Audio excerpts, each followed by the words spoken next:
আসসালামু আলাইকুম সবাইকে। এটা হচ্ছে আমার প্রথম একটা ব্লগ ভিডিও। সবাই কষ্ট করে হলেও একটু আমার ব্লগ ভিডিওটা দেখবেন। আজকে রান্নাটা শেয়ার করবো সবার সাথে।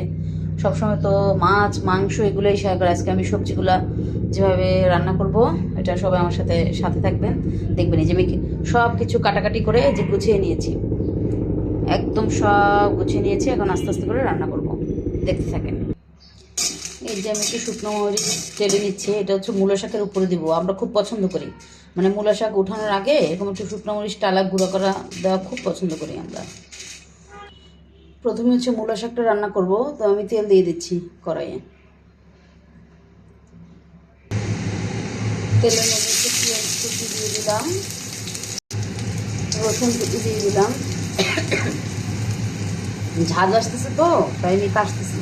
আর একটু বাজে শব্দ হচ্ছে, এটা হচ্ছে চিমনির শব্দ, ঠিক আছে? একটু স্কিপ করবেন সবাই এটা শব্দটা।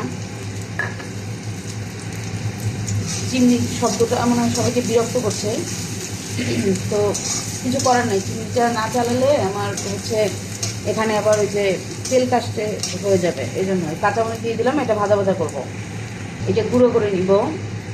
এই যে আমার পেঁয়াজ রসুন হচ্ছে বাদামি হয়ে গেছে অলরেডি। এখন হচ্ছে শাকগুলো দিয়ে দিব এটার ভিতরে। এই শাক দিয়ে দিচ্ছি, চিনিটা তো অফ করে দিয়েছেন, আপনাদের সুবিধা হচ্ছে। শাক দিয়ে দিলাম,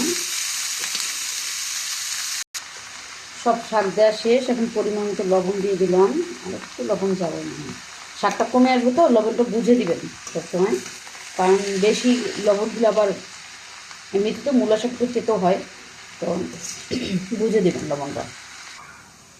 শাকটা এখন ওই পাশে আমি ঢেকে দিব চুলাটা জ্বালিয়ে, আর এই পাশে আর একটা রান্না বসিয়ে দিব। এই যে শাকটা হচ্ছে ঢেকে দিলাম, তারপর হচ্ছে আবার কড়াইয়ে তেল দিয়ে দিলাম। যে তেল দিয়ে দিলাম, এটা বেগুন ভাজা করবো। এই যে হয়ে গেছে তেল, এখন একটা একটা করে বেগুন দিয়ে দিব।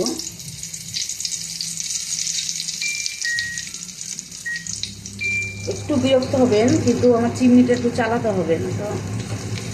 এই যে বেগুন একটা একটা করে দিয়ে দিচ্ছি আমি।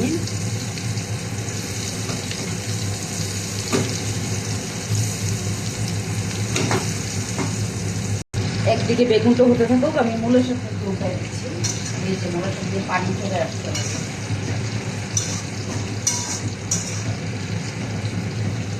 আবার একটু ঢাকা দিয়ে দেবো। আর ঢাকা দিব না, ঢাকা দিলে বেশি কালারটা নষ্ট হয়ে যাবে।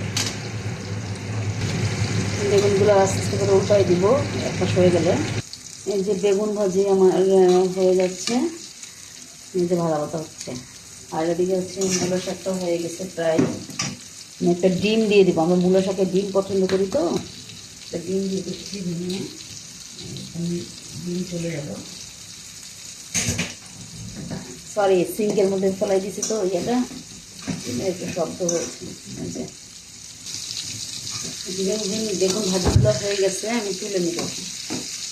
একটা পাত্রে তুলে নিচ্ছি।